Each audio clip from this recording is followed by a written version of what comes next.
Numb feet, heavy legs, sit down, do these 3. Exercise 1, ankle pumps. Right now, both feet flat on the floor. Lift your toes up towards the ceiling, hold for 2 seconds. Now put them down like you're pushing on a gas pedal. Hold for 2 seconds. That's 1 rep. Do 20. Here's why that's your starting point. Think of your calf muscles as a pump. Every time you press that foot down, it pushes blood back up towards your heart, carrying fresh oxygen straight to your peripheral nerves. Like removing a kink from a garden hose, the flow comes back, the nerves get fed. 3 times a day, that's your first one. Exercise 2, seated nerve glide. Physical therapists call this nerve flossing. Here's what you do from your chair. Sit up straight, lift your right leg until it's parallel to the floor. Slowly pull your toes back towards your body for 3 seconds. Now, point them away, hold for 3 seconds. Lower the legs slowly. That's 1 rep.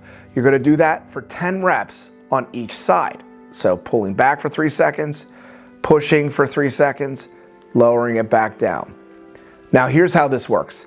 Your nerve runs through channels like highways from the lower spine down through your legs into your feet.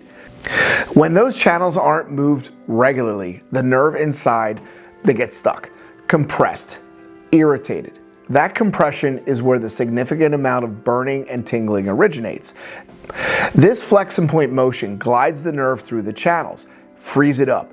And here's the single most important instruction for this exercise. Slow.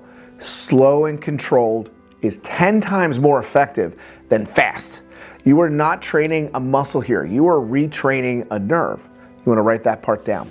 Exercise 3, seated march with balance transition. This is the most important one of the 3. Start seated, march in place. Lift your right knee towards your chest, then lower. Left knee, lower. Alternate. 20 marches total, 10 each side. Now,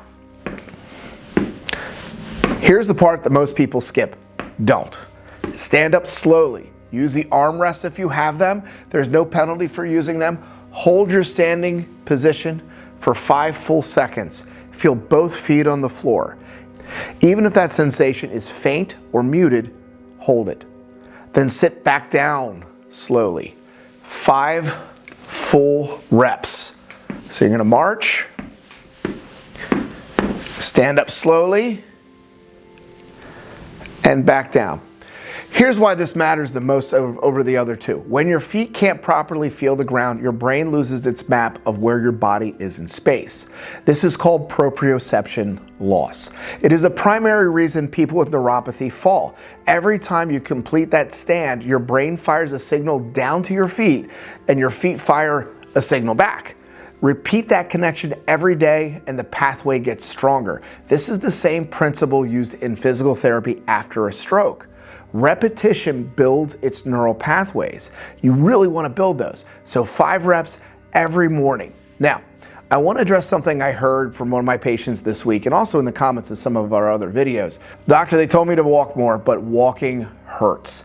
That is not a failure on your part. That is a real physiological barrier. When your feet are numb and your balance is compensating, walking on uneven ground creates more instability than it corrects. The pain signal overrides the movement benefit before the benefit has a chance to land.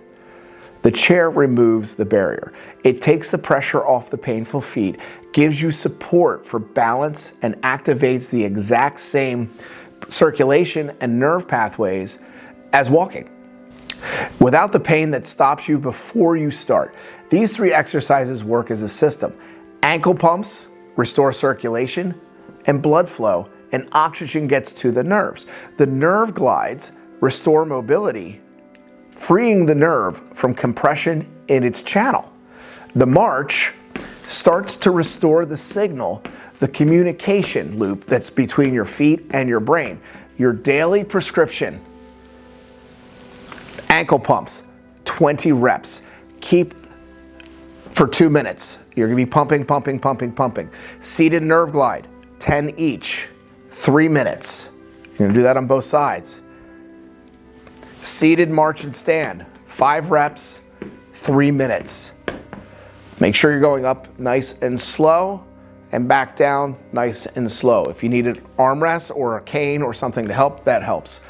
8 minutes, that's the full dose. Morning works best, but any consistent time works. While watching the news, after breakfast, during a commercial break, the environment doesn't matter. The repetition does. And if all three feels like there's too much today, start with just the ankle pumps. 2 minutes. You can even alternate, make it a little more fun. One exercise is infinitely better than none. Before we close, I want you to do something right now. If you're able to do it safely, stand up from your chair. No hands if you can manage it. Both feet flat on your floor. Now close your eyes for 5 seconds. What do you feel? If there's a wobble, if you had to grab something or open your eyes quickly, that instability is your proprioceptive gap in real time. That is the exact gap the seated march is designed to close. Rep by rep, morning by morning. If you held it steady, you are further along than you probably feel. That is real progress. Recognize it. Either way, drop a comment below and tell me which of these 3 exercises you're starting with today. That one comment is a commitment. The people who comment are the people who actually do the work. I read them all. I try to respond to as many as I can. 3 exercises, 8 minutes, 1 chair. Please like and subscribe if you found this video helpful. Start with just one thing. That's the adjustment. I'll see you in the next video.